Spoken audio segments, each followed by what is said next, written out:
Hey everyone, welcome back. Never used Uber before and want to create an account so you can book your first ride? Here's exactly how to sign up for Uber from scratch on your iPhone. It takes about 2 minutes. First, download the Uber app from the App Store. Search for Uber and tap Get. Open the app and then tap Create an account at the bottom down. Go ahead and enter your phone number with your country code and then tap done and click next. Now Uber will send you a 4-digit verification code. Enter that code to verify your number. Next, enter your first and last name and your email address.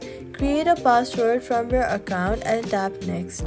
Now Uber will ask you to add a payment method. Go ahead and tap add payment method and choose your card type.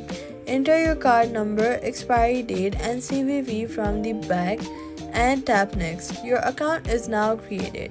Before your first ride, make sure your name matches your ID since some rides type require verification.